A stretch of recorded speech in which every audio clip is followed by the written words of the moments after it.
Okay, let's get into it. We are going to talk about trauma with an exclamation mark. Trauma, understand it, resolve it. Sandra, hi Judith, your program is amazing. It really helped my brother. He had tried everything he possibly could. So grateful, Sandra Callaghan. Thank you, Sandra. Yes. Yeah, it does work. Okay, then, let's begin. There are enough people here to get going, and some people will be late, and that's okay. And yes, you will receive a link to the recording of this webinar.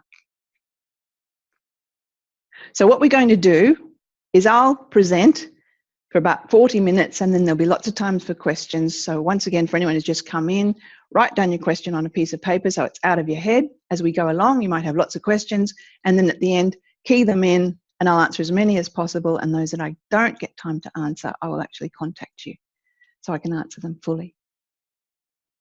All right. Trauma.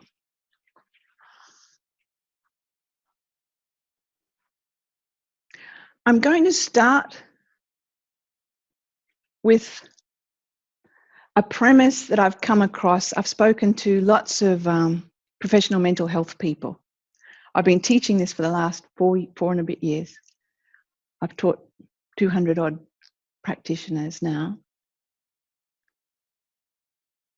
The premise that I come across all the time, you know, last year I went across Australian universities from Perth, Melbourne, Adelaide, Sydney, Brisbane. I don't know how many I've spoken to, a couple thousand at least. And what I come across all the time is the premise that if someone has been not well for many, many years, it's going to take them a very long time to get well. In my world, and in the world of the people I've taught, that doesn't happen. Just to give you an example, a very, very gorgeous man with a huge heart. He's lovely. He's a psychiatrist in Melbourne, and he contacted me a couple of student intakes ago and said, I'm calling you because I am involved in it. I work at a psych hospital, and I'm about to run a trauma unit, and I've been, you know, that's my thing, trauma. I've been working with this man with complex PTSD for 9 years, getting not very far. And I've been working with him fortnightly for that long. And I saw him recently for our normal fortnightly visit. And the fortnight since I'd seen him, he went to one of your students, not a graduate, a student, and had your 3 sessions and has come back completely well. And that's just unheard of.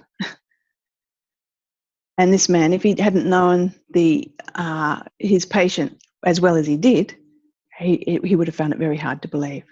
So this idea that if someone's been not well for a long, long time, it's going to take them a long time to get well, I challenge that right up front, because that is not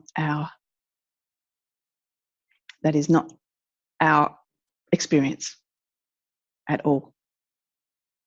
So let's start with another question that was sent to me before the workshop began. Not a workshop, it's a webinar, isn't it? That's where we are. I know what we're doing. And that was, what about childhood trauma?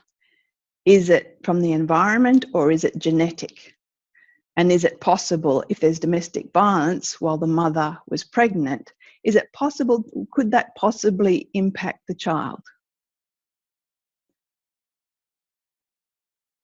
It's a good question. So let's start from pre-birth. Particularly in the last trimester, that baby in utero can hear. Right? I used to play Bach to mine. They can hear. They jump when a dog barks.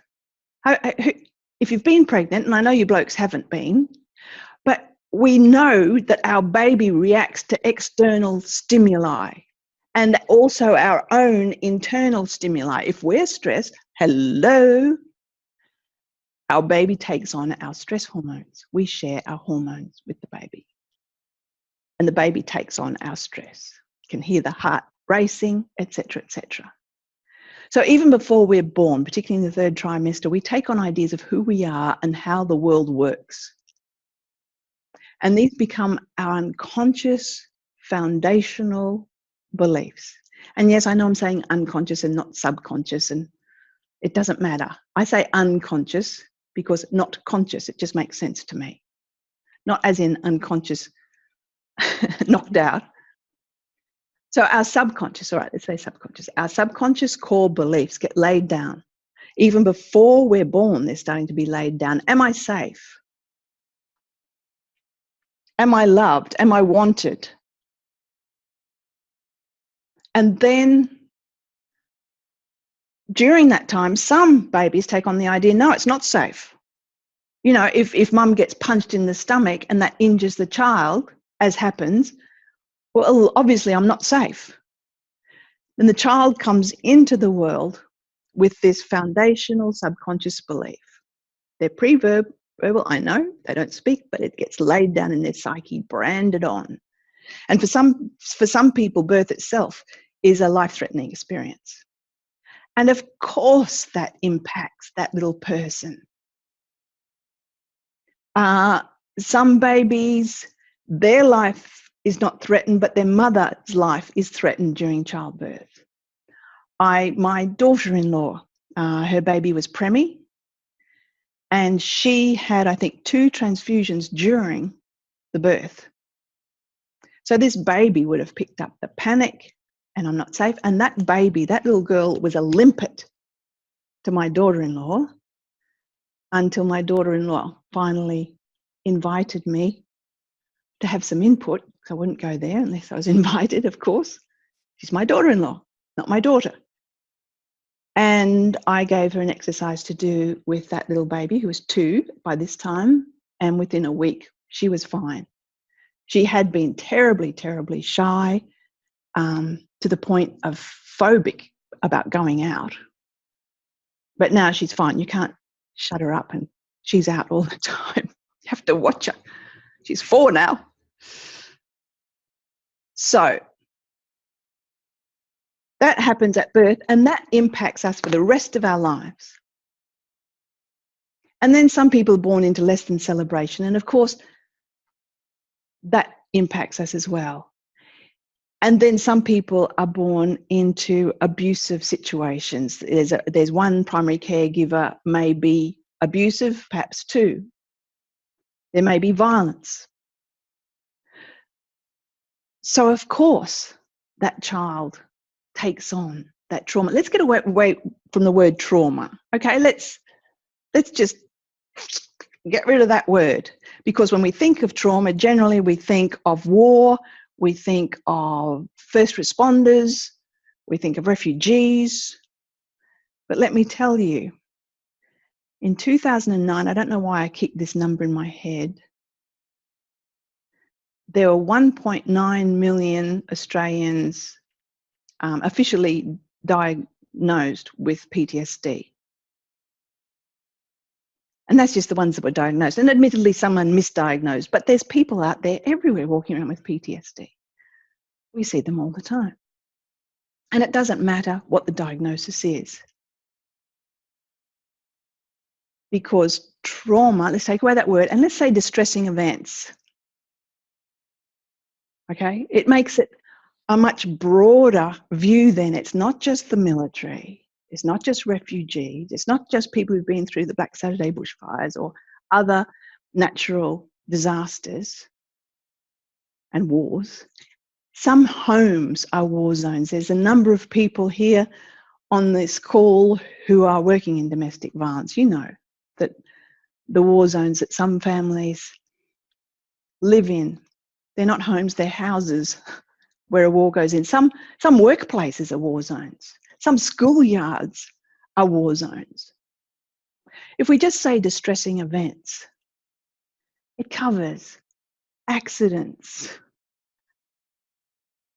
family situations, relationship situations, school situations, work situations. It covers a myriad of things, distressing events, any event that causes extreme distress or periods of extreme stress/distress. So it's interesting to look at what happens in the physiology. I know some of you have seen this before, but I'm going to do it again because it's an important graph. And I'll do that in a moment. Because we're talking about the unconscious, subconscious beliefs that get branded on us, on our little psyche, from even before we come into this world. And those subconscious core foundational beliefs run the rest of our lives. If we look at the mind, how do we look at the mind? Well, I'm just going to draw a picture. If we look at the mind and we say, let's just say that this whiteboard is the mind, the subconscious and the conscious mind. The conscious mind's really only about that big. I'll make it bigger so you can see. But it's only really small in relation to the unconscious. All of this is the unconscious. And we know the unconscious runs every chemical response in the body, every electrical thing that happens in the body. That's the unconscious. The subconscious is doing that. Thank goodness, because there's just too much going on for us to cope. So let's just say this person in their conscious mind, just say it's a woman. Okay. In her conscious mind, she wants a relationship which is intimate and loving and warm and safe. Okay? But the unconscious has taken on the idea that that's not possible and it's not safe to let anyone close. Why has the unconscious taken on that idea? So just imagine there's a little child in, let's make it a boy because it's very sexist, isn't it? Let's make it a boy. And he grew up with a violent mother. And yes, there are some dreadfully violent women out there. He grew up with a violent mother who was physically and emotionally dreadfully abusive. And so his little psyche took on the idea that those who are supposed to love me will hurt me. So he's trying to make a relationship work, but his unconscious is screaming, no, it's not safe. Anyone who you let close to you will hurt you. And so unconscious sabotage happens. Without even knowing it, he does stuff to cause the other person to leave, to destroy the relationship. He's also taken on other ideas from when he was little, and I'm going to swear here. Okay, so close your ears if you don't want to hear it. He's taken on the idea, I'm shit and I deserve to be treated like shit. And so what happens is with unconscious core beliefs from when we're tiny, and we know they get laid down from even before we're born till about the age of 7 or 8. You know, I deserve to be punished, it's all my fault, things like that. With our conscious mind, we might be wanting to create a wonderful relationship, or with our conscious mind, we might want to be wanting to create success. And if the unconscious is going, no, that's not safe. It's not safe to be seen or heard. It's not safe to be visible. I'm going to keep you away from being safe, from success, because you'll stand out. You have to be invisible to be safe. It's not going to happen. So for those of you involved in relationship counselling, may I suggest that you take a good look at unconscious core beliefs, and I'll show you how in just a little while. Because if you're working with this person to create a safe, intimate, warm relationship, and they're consciously there, but their unconscious is going, no, it's not safe. And the unconscious causes sabotage, unconscious sabotage. It's just never going to work. If you're working with couples who are coming from this space, you're pushing the proverbial uphill. They might have short-term success, but their unconscious that runs every chemical reaction, every electrical response, will ensure that they're safe, because that's the unconscious's job. So good luck with that one. In terms of domestic violence, we know that the pattern repeats and repeats, that someone will leave one abusive relationship and go into another and go into another. Why? Because their unconscious core beliefs are, from when they were little, it gets laid down, I deserve to suffer, I deserve to be punished, anyone who's supposed to love me will hurt me, I'm shit and I deserve to be treated like shit. Until you change those, it's really hard to change the pattern, because you have to do it with the conscious mind. And it's the unconscious that runs it. So therefore, if you have those subconscious core beliefs, you attract people who will punish you, make you suffer, treat you like shit because you are shit. You will attract people who prove that anyone who comes close to me will hurt me.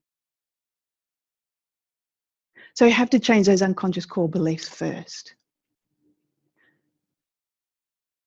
So in terms of relationship, you have to change those. If you're working with people to help them to be successful, and they've got those unconscious core beliefs that are not helping that it's not safe to stand out, I have to be invisible to be safe, it's not safe to be seen and heard, the unconscious will win. So, how do you know what the unconscious core beliefs are? Because they're in the unconscious, they're not in the conscious mind. What I do and what I teach is we create a list. We get the client to do homework, and it's a list of, and I'll just get rid of the chat box here for a moment, excuse me. We create a list of, and we send a template, so there's not a lot of room for the person to write, because we don't want an essay. We don't need an essay. We save a lot of time because we don't actually get a full life history, because that takes forever. We just get a snapshot. So we just send them a template. It's got the age. We ask them for the top 10 to 12 most distressing events or periods of extreme stress in their life. And all we want is a snapshot. We want the age that they were, the name of the event, and who was there. And we just give them a short space and say, not an essay, just dot points. So here we are, the age that the person was, the event, and who was there. That's all we need. And that gives a snapshot, and you can go through the homework and see, okay, abuse, abuse, abandonment, abandonment, abuse, abuse, abuse. Then it's very easy to think, well, what would be the unconscious core beliefs behind abandonment? Well, I deserve to be abandoned. No one's going to hang around me. Anyone who's supposed to love me will abandon me. And so that becomes the pattern. And you can see it in people's work. Abuse, abuse, abuse, abandonment, abandonment, abandonment, abuse, abuse, abuse. Or bullying, bullying, abuse, bullying is abuse. So it gives you a quick shot. And this work for a client, for a lot of them, it's great aha moments. It's the same thing. It's the same thing again and again and again and again. Why is that? And it's because of the unconscious core beliefs that were laid down even before they were born, up until they were about 8. So if you do that, you'll get further much more quickly. If someone has the unconscious core belief, it's not safe to be well, and you're trying to help them to get well, it's not going to happen, because it's not safe, and the unconscious's job is to keep the person safe. So let's move on to more about trauma. Let's talk about the physiology of trauma. And you see, unless you change that, your therapy is going to take a long time with the person. If it's not safe to be well, of course, the unconscious will keep them sick, mentally sick, physically sick. I teach doctors this. So, all right, so moving right along, let's talk about what happens in the physiology when there's a distressing event. So we've got the list of distressing events. We can see the pattern. Let's just talk quickly about what happens in the physiology when there's a distressing event. I'm going to draw a graph. Lots of you have seen it before, but it's worth seeing lots of times so it becomes a photograph in your memory. Oh, it's a bit wonky, but that's all right. You'll get the idea. So let's talk about what happens with a normal person. We'll call this person calm because they live mainly here. So they go along, they have a stressful event, something distressing happens, and they release enough stress hormones to deal with that event, because that's why we have them. They're helpful. And then the event passes and they self-regulate. They bring themselves down. They go back, homeostasis. They come back. What happens? They come up here to a life-threatening event, but once again, the event passes and they bring themselves down. Their body just does that naturally. It's a natural response after a stressful event. What happens, however,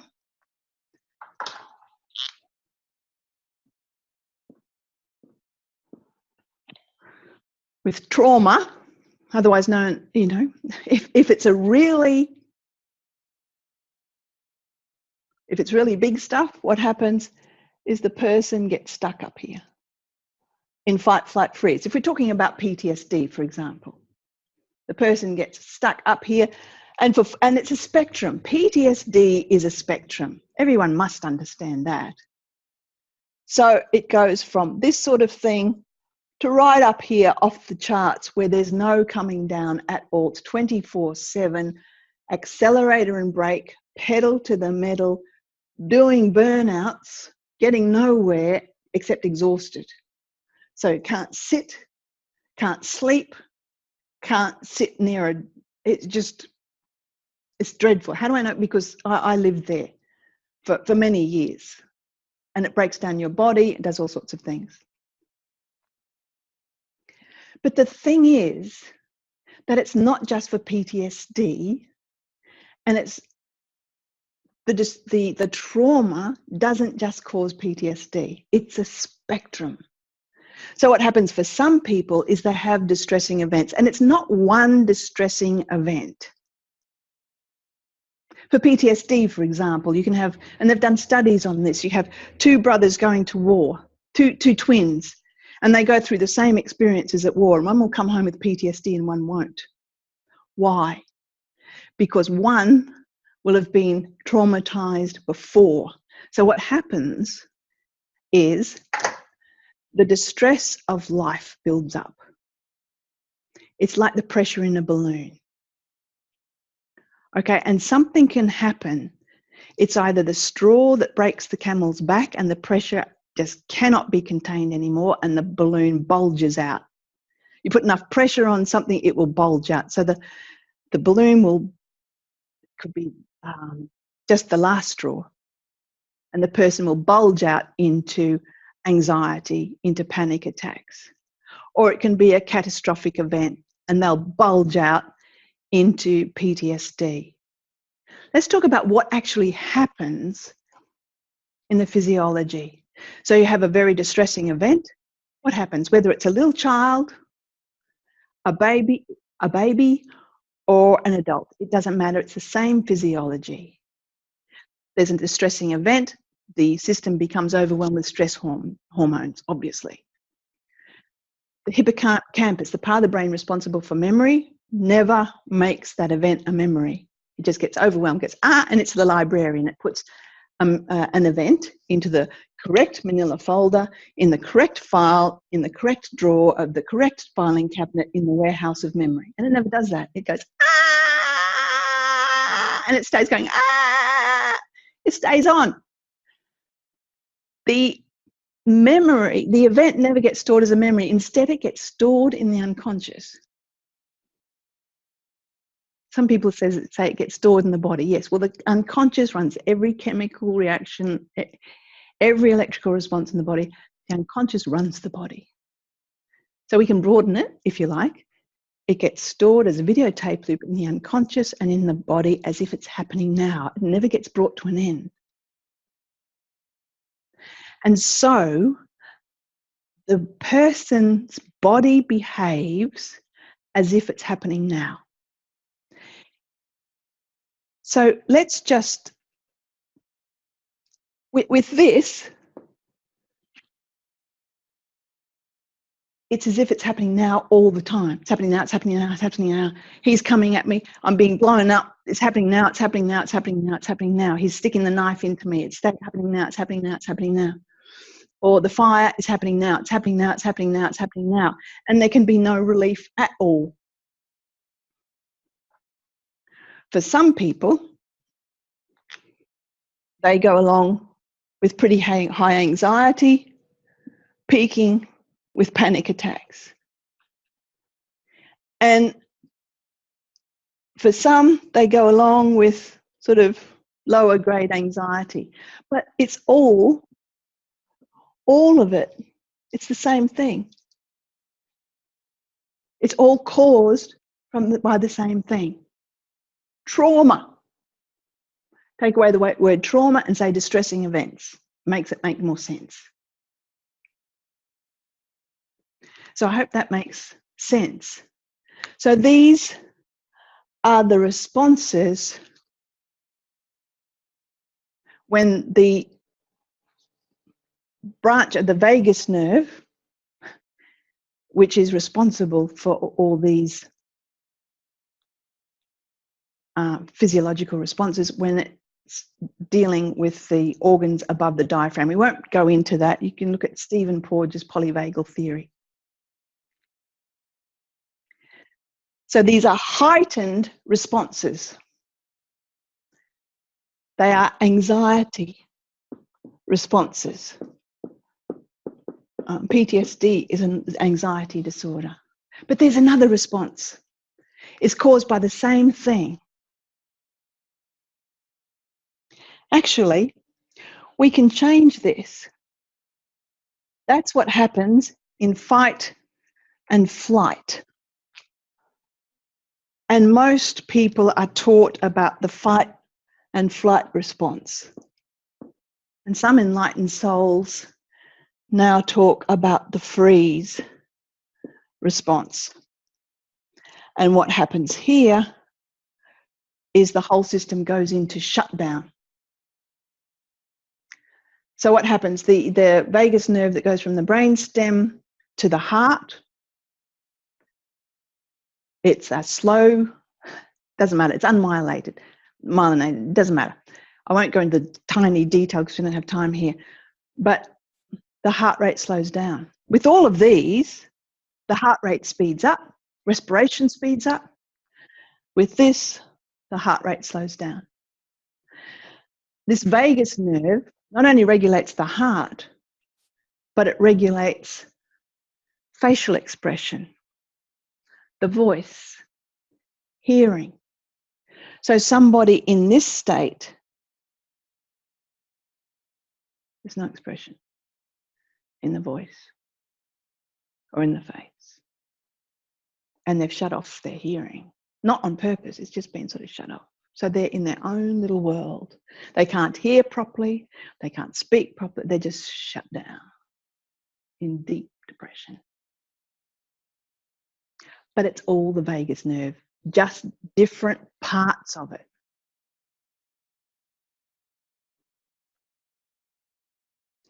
You can do, for people in these states, you can do an MRI after they've been in that state for several years, and the structure of the brain will have changed. The amygdala, that fight and flight, will be bigger. Just like a muscle, you use lots and lots, the amygdala get bigger and bigger. The hippocampus, responsible to the librarian of the brain, gets smaller and smaller. The amygdala is like the emergency services. Danger, danger. So that's a brief rundown of the physiology. I'm sure that you've all sat in front of clients with that, nothing happening.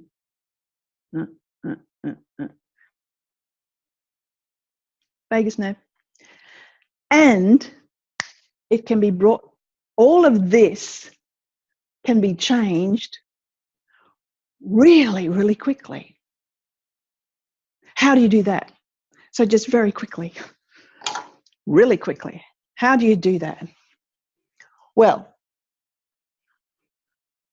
Van der Kolk, and I know he's fallen off his podium recently in terms of being found out to be a not nice person, but that doesn't mean his work is not valid. Peter Levine, lots of the top trauma experts are all agreeing that two things have to happen. Because what happens, you know, if someone's up here in that fight, flight, freeze, what's behind that is I'm not safe. I'm not safe. The whole being is screaming, I'm not safe. But it's also for people with anxiety. When they say that to someone with anxiety, they say, yes, that's the feeling. I'm just not safe. I'm not safe when I get in the car. I can't drive, etc., etc. I'm not safe. I have OCD. I have to do this or something bad's going to happen. I have to tap wood because something bad's going to happen. I'm not safe. And we have to bring them to it's over and I'm safe now. We have to bring them to there. Lots of the, you know, Levine, Van der Kolk, etc. say the body, you have to bring them from here, I'm not safe, to the body knowing it's over. And I go further and I say the unconscious has to know, because those unconscious core beliefs are stored in the unconscious. It has to know, and the event itself is stored in the unconscious and in the body. So the unconscious has to know as well, it's over and I'm safe now. And there is such resolution in that. When you bring somebody to this, and we do it by the end of the second session, you can see, physically see the difference in a lot of people. Some people lose 10 years, some lose 20. Some people lose the Parkinson-like shakes of extreme PTSD. That tremor disappears, the nightmares disappear, all the symptoms disappear. How does that happen? Two things have to happen to get them to there. One, the client has to be moved to an empowered position in regard to the event itself, because the event was disempowering. And two, the body and the unconscious have to know it's over and I'm safe now. I'm not there anymore. It's over. For some people, I'm in Australia, one of the safest countries in the world. I'm not in Iraq. I'm not wherever it was. So we have to talk to the unconscious, because that's where the trauma or the distressing events, those videotape loops, live. And what happens is, for example, okay, the other day I had a client, and every time, it only happened in the kitchen, a woman, and if in the kitchen her husband raised his voice at all, if he got cross about anything, it didn't have to be about her, but about politics or Trump or anything, if he raised his voice, raised his energy, she would dissociate and she'd start to tremble. and she'd go into that shutdown. When that shutdown, you know, that extreme shutdown, when the vagus nerve shuts down everything up here and then it starts to shut down the heart, when that's extreme, people will just faint. We see it in the animal kingdom. We call it playing possum in Australia, where the animal, it looks like it's dead. What's actually happening is the body thinks it's going to die. It thinks it's about to die and the body starts to shut down. And sometimes people live in that place for a really long time and it's very dreadful. But it can be changed very quickly after we move to an empowered position in regard to what happened and know it's over and I'm safe now. How do you do that? Well, it's a funny thing. But the unconscious and the body believe what we richly imagine. The unconscious and the body don't know the difference between what's imagined and what's real. So, for example, somebody who goes into extreme anxiety about flying, they're immediately imagining something going wrong with the plane. It hasn't happened, it probably won't happen, but they're imagining it and the body is responding as if it's real. And often, can I just say, it has nothing to do with flying. Just about every client who sits in front of us, whether it's for depression, anxiety, OCD, hoarding, and PTSD, obviously, post-traumatic stress disorder, it's very clear that that's about trauma, but just about everything else that we see is a symptom. It's not the issue. If you're an anxiety specialist, may I suggest to you that anxiety is not your client's issue. It's a symptom. What's the issue? Distressing events that have happened in the past that cause these videotape loops to be going on when they were 5, 7, 9, 15, 33. And it causes the person to think this is happening now or it's about to happen. So getting back to this woman in the kitchen, only in the kitchen, if her husband raised a voice, she would shut down. What happened was she would be hijacked by the 4-year-old who in the kitchen of her home, her father beat her savagely on several occasions. So what would happen, she'd hear her husband's raised voice. That 4-year-old would take her over and it's happening now. He's beating me savagely now. So obviously we've got to stop those videotape loops. That's the key. Stop them. What happens when we stop them is well, what happens now, she's in the kitchen. He can be raving on, getting cross about something. She just keeps cooking the dinner, not even thinking about it. Just no reaction, none at all. Because the trigger, that videotape loop is gone. How do you do that? We use the imagination. We create various scenarios where we don't go back and relive the trauma. No. We don't do that at all. Because that just re-traumatizes. We go back and move the person to an empowered position in regard to what happened. And then we they get the younger them, and we integrate that and we tell the body and the unconscious it's over and you're safe now. You're not 4 anymore. You're 53. You're safe. It's over. There's a lot more involved, but we've run out of time. So it's time for questions. If you have a question, please key it in and I'll endeavour. David in the States, who has a trauma issue. I've been a client of half a dozen to a dozen therapists, not one has ever charted events out in that simple and direct form. It's a great tool. If you're a therapist, it's saves lots of time. You got a snapshot. Because, I get questions from psychologists, psychotherapists, etc., asking me my opinion on a case. Do I think that their anxiety is from that event or from that event? It's not from a particular event. I'll say that again. It's not from an initial sensitizing event. It's not from a particular event. It's from the distress of life builds up until it bulges out into anxiety or depression, and for some people into physical illness. For a lot of people, it will go into immunodisorders like chronic fatigue, fibromyalgia, lupus.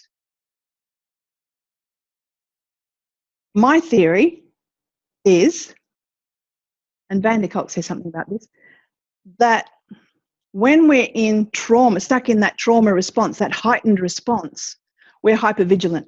The unconscious, the body is looking all the time. Where's the danger? Where's the danger? Because we have this not conscious but unconscious response, and our body is responding as if that dreadfulness is happening now. So obviously there must be some danger. Obviously the danger's somewhere. Obviously it is. Where is it? Where is it? And there's this continual scanning going on. Where's the danger? And the body has to make some logical conclusion about where's the danger. It's not anywhere. I can't see it. Oh, it must be the body itself. And there's this generalized inflammation response. So when you go back and you take the emotional charge, and you only have to do it out of 3 events, you don't have to do the whole lot. It's only out of the top 3, and everything else, just like a 4-legged table, take out 1 leg and it all falls over.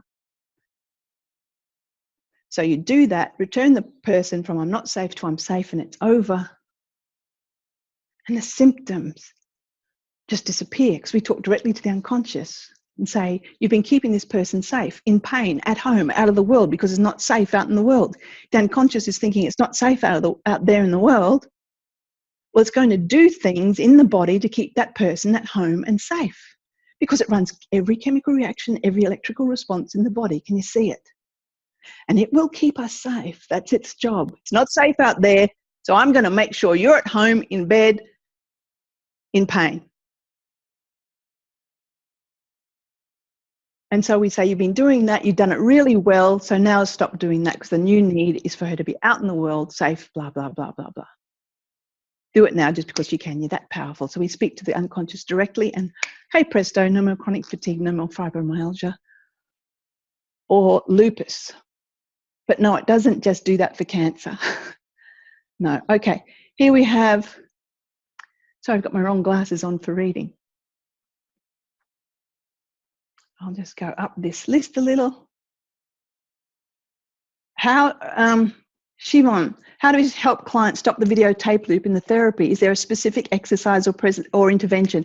Yes, Siobhan, I have created a step-by-step, elegantly simple, really effective process that steps the client through this, and we don't have time to do that. And you really need to know what you're doing to do it. So it's best if you come and do the training. But yes, imaginary scenarios, not visualizations, no, but the person experiences it with their imagination. The body and the unconscious believes it's happened, and that stops the videotape loop. Does being on a huge amount of medication have an impact on whether or not trauma can be stored? Sometimes I feel that meditation suppresses a person's real thoughts. How can you get them to a point where they can say, it's over and I'm safe? I have had people who are medicated to their eyeballs and have doctor shopped. So I'm particularly thinking of one woman who'd taken enough meds to kill a horse, had to be brought in with an offspring under each arm. And I thought, this isn't going to work. This is early on. And it did. She went home to Melbourne. I'm in Queensland. She went home to Melbourne. She stopped drinking. She stopped the pharmacy. She, with her doctor's help, got off the pharmaceuticals. She left her abusive husband. She's now here on the Sunshine Coast at an old people's home running entertainment. Those people have never been so entertained. She's fabulous. So, having said that, if someone's on ice, no, go and get clean and then come. And that's the problem with rehab. They don't deal with why the person's doing drugs or alcohol. They don't deal with the trauma. Matty Nettleton, one of my recent graduates, He was an ice addict at 13 on the streets. I think he switched to heroin at 18. He took everything. He said he was only happy when he was between unconscious and dead. And, of course, he did crime to fuel that habit, and he went to jail a lot. And he went to rehab 17 times. 17 times. It wasn't until he was sent to one of my practitioners in Melbourne, Keith Hellstart, who specialises in addictions, dealt with the trauma clean. He's now doing this work helping other addicts and people wanting to get away from their addictions. So just coming back here. Can you comment on borderline personality disorder? Kaz. Hey, Kaz. Borderline personality disorder clients are not a candidate for this process. I won't go into it much further than that, Kaz, but they're not. They need long-term therapy. And the problem with borderlines, and once again, it's a spectrum, but people who are stuck in the anger and use the anger to manipulate, they get to the second session of this, their anger disappears and they lose their power and they get very angry, usually at the therapist, and they go back. They need to be a long way along in their healing, and then this can be used. But no, borderlines, no, not a candidate. Thanks for your question, Kaz. A client had a traumatic event with her husband, who she is separating from, and his mother when she was dropping off their child for him to mind for a few hours. I asked her to go through the situation once again, this time, what is it you want to do here using imagination? Is this what you're talking about? No, no, no, no, no. No, Urja. No, you don't, because the unconscious and the conscious mind know that that has happened. So no, that won't do it. No, it won't do it. Nice idea, but no, it won't do it. Michael. Okay. There are a number of questions here. There are a number of questions about the training. So let me just talk about the training.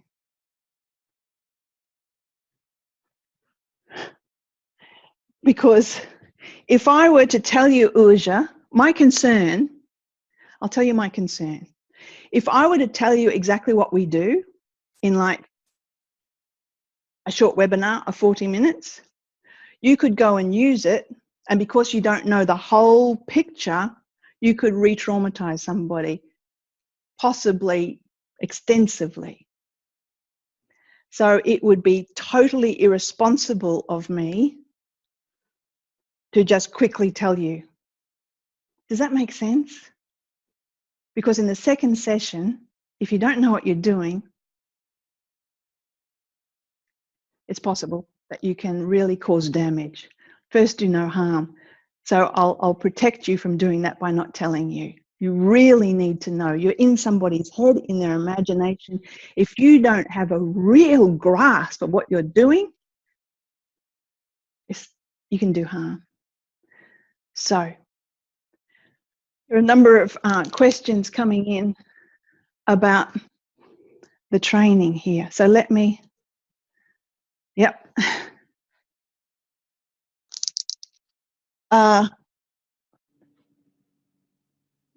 Someone asked a question. The richest trauma process involves 3 sessions, but the training, if you go to, and I'll just put this down here for a bit. If you go to the website, my website, the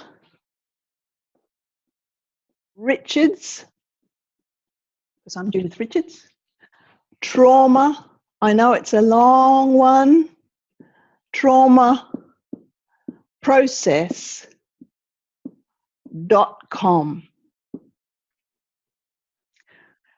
You can go to, there's various, pages that you go to. So what is TRTP tells you a quick video, me giving you a quick video on some of this.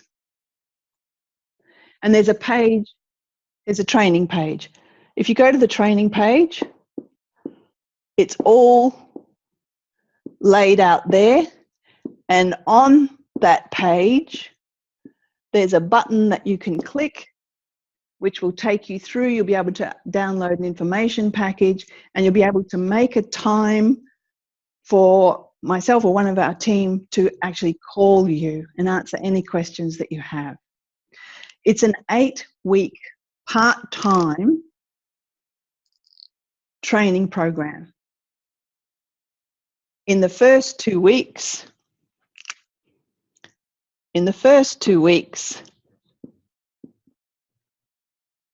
you do session 1 and session 2 of TRTP with your mentor. Yes, you're assigned a mentor, a very experienced TRTP practitioner.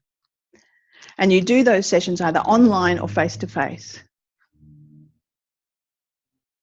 And you're also sent some information, an overview, so that by the time you get to the 3-day workshop,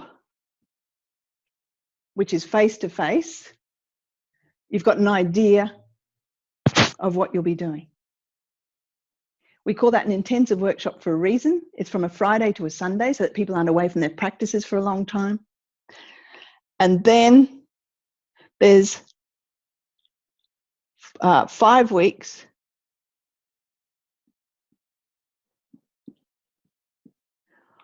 of further training. We can't give you all the information in the 3 days. You'd be overwhelmed, data overload, you wouldn't take it in.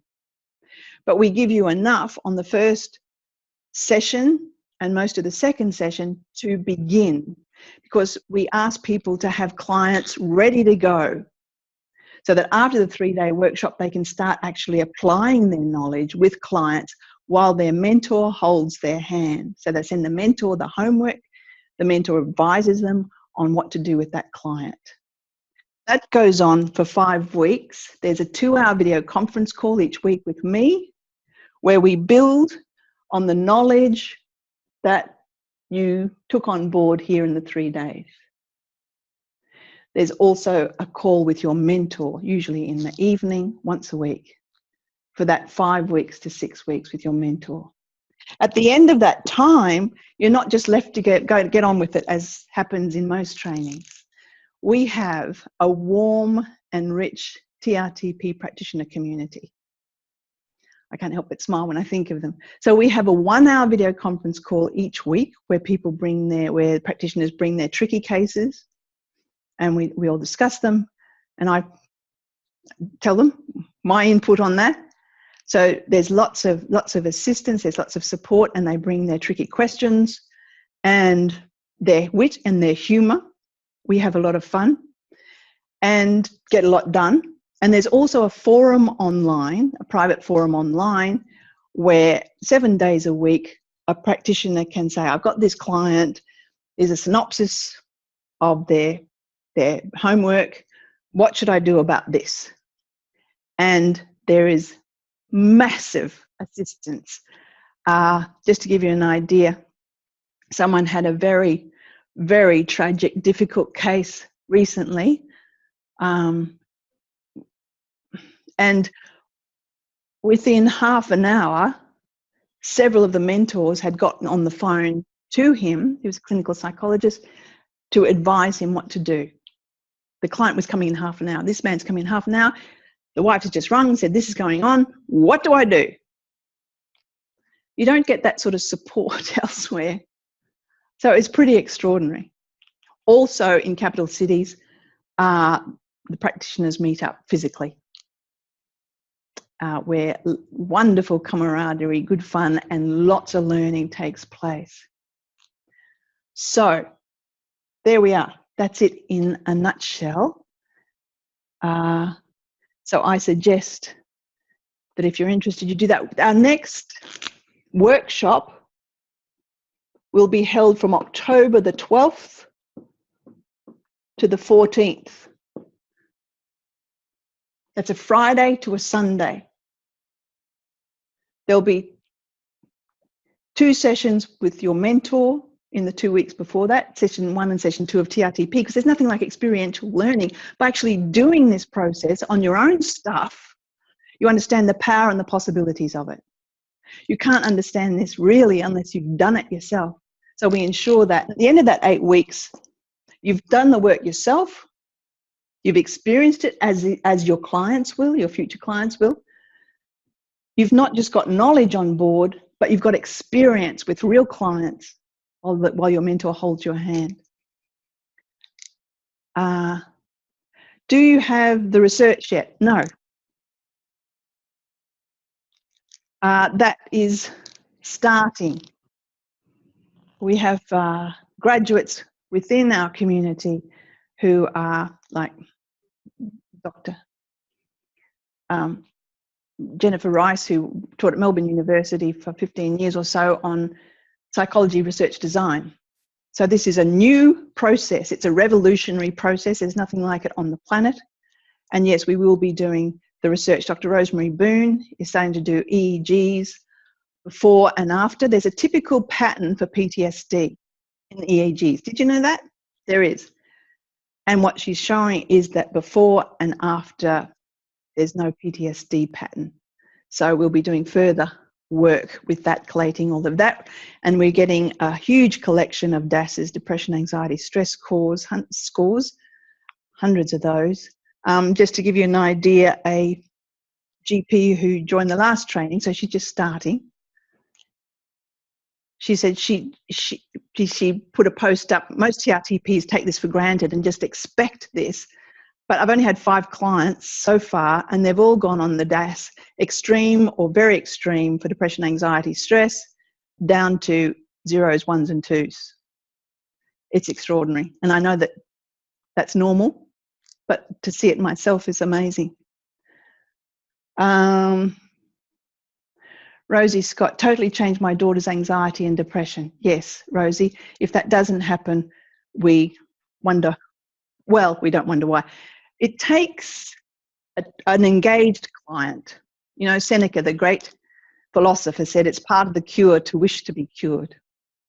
So the client has to engage because it's not fairy dust. We can't get in the client's head. The more rich they make their internal experience, the more profound will be their outcome. We can do our part, but we can't do those. Okay, it's just after the hour, and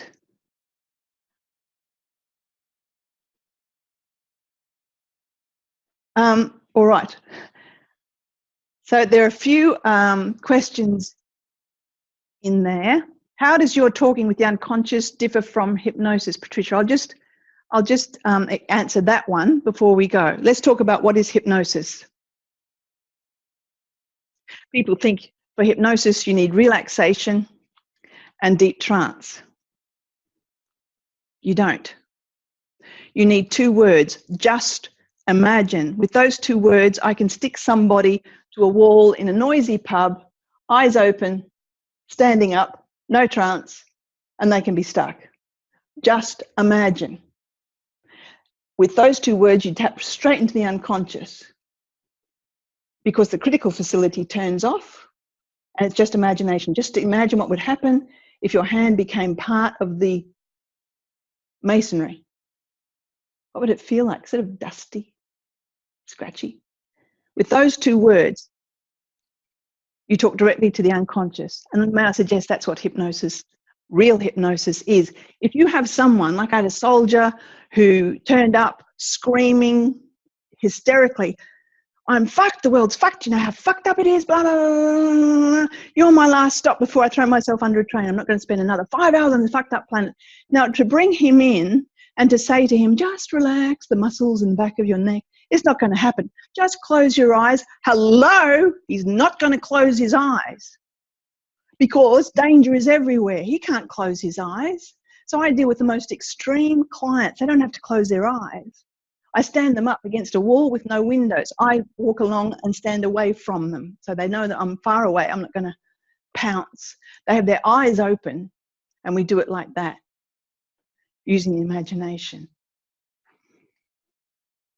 So there we are. We'll finish now. It's 5 past the hour. Any further? Someone's got a good question. I'm just going to answer this. It's such a good question. Dina. Or Dinah, hope I've got it right. How would that work with homelessness where they don't have a physically safe place? Well, You don't do it with people who are homeless. You can take a sick fish out of a sick pond, clean it up, put it in a clear, clean pond, and it will thrive and grow. Put it back into the pond from which it came, it will get sick again. You can work with homeless people after they're securely housed. Then you can change it, which is why, and I've been invited into a number of Aboriginal communities, but I won't go because it's the pond. We can do this work and get them clean, but they'll go back into the pond. They'll get sick again. The pond is everything. And we coach our clients on how they're going to make a pond in which they can thrive. Bruce Lipton got a big award in the 70s for showing that our cells have only two switches, shut down survival or thriving and growing, and it's the environment that triggers both. And it's not half on and half off, it's either fully shut down all energy going into sustaining life or thriving and growing. It's the environment. So often the environment has to change. So on that note, I'm not going to read any more questions. However, your questions will be answered. We will get back to you and answer any of those questions. If this work calls to you, make an appointment on the training page and get in touch. Because there's a tsunami of pain out there, and what we're doing with mental health is not working, people. The highest cause of death in 14 to 44-year-olds is suicide, 3 in my own family. It's not working. And it's taking too long, creating incremental change. We need something that's fast, that's effective, and yes, long-lasting. I've tracked some clients with extreme trauma over 6 years. No more symptoms over 6 years, no rage, no nightmares, etc.